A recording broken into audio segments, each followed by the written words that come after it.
എല്ലാവർക്കും cross media അപ്പോളജറ്റിക്സിലേക്ക് സ്വാഗതം. ചിലർ ചോദിക്കാറുണ്ട്, യേശു ക്രിസ്തു ദൈവപുത്രനല്ലേ? പിന്നെ എന്തുകൊണ്ടാണ് ചില സന്ദർഭങ്ങളിൽ യേശു താൻ മനുഷ്യപുത്രനാണെന്ന് പറയുന്നത്? ഇവിടെ നമ്മൾ മനസ്സിലാക്കേണ്ട വളരെ പ്രധാനപ്പെട്ട ഒരു കാര്യം, യേശു മനുഷ്യപുത്രനാണ് എന്ന് പറയുമ്പോൾ അത് തൻ്റെ ദൈവത്വ നിഷേധമല്ല.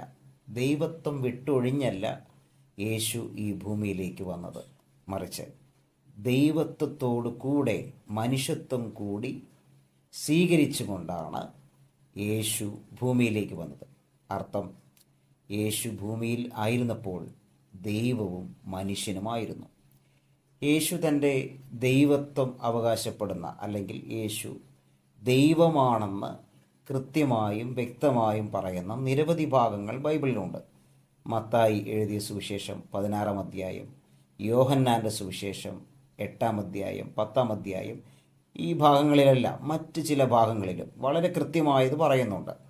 മനുഷ്യപുത്രൻ എന്നുള്ള പ്രയോഗവും ചില സന്ദർഭങ്ങളിൽ യേശു നടത്തുന്നുണ്ട്. മർക്കോസിൻ്റെ സുവിശേഷത്തിൽ അത്തരമൊരു പ്രയോഗം നമുക്ക് കാണാം. പക്ഷപാതക്കാരനെ സൗഖ്യമാക്കുന്നു.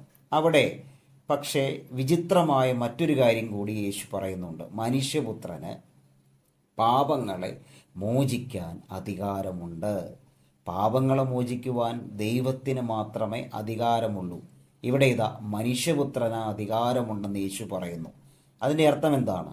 ദൈവത്വമുള്ള മനുഷ്യപുത്രനാണ് താൻ എന്നാണ് യേശു പറയുന്നത്.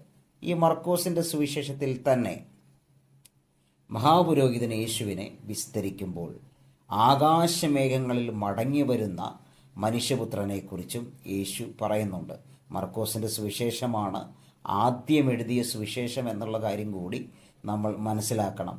ചിലർ പറയാറുണ്ട്, മർക്കോസിൻ്റെ സുവിശേഷത്തിൽ യേശുവിൻ്റെ ദൈവത്വത്തെക്കുറിച്ച് കാര്യമായി ഒന്നും പറഞ്ഞിട്ടില്ല, യോഹന്നാനാണ് അതുണ്ടാക്കിയതെന്ന് ചില വിമർശകർ പറയാറുണ്ട്. അങ്ങനല്ല, ആദ്യം എഴുതിയ സുവിശേഷമായ മർക്കോസിൻ്റെ സുവിശേഷത്തിൽ യേശു ക്രിസ്തു ദൈവം ആണെന്ന് കൃത്യമായിട്ട് പറയുന്നു. ദൈവമാണെന്ന് മാത്രമല്ല, ദൈവവും മനുഷ്യനുമാണെന്നും കൃത്യമായിട്ടും പറയുന്നു.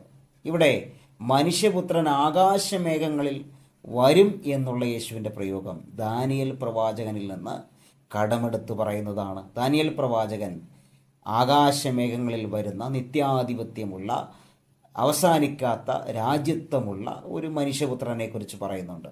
ആ മനുഷ്യപുത്രനാണ് ഞാൻ എന്നാണ് യേശു പറയുന്നത്. അർത്ഥാൽ മനുഷ്യപുത്രൻ എന്ന് പറയുമ്പോൾ യേശുവിൻ്റെ മനുഷ്യത്വം മാത്രമല്ല അവിടെ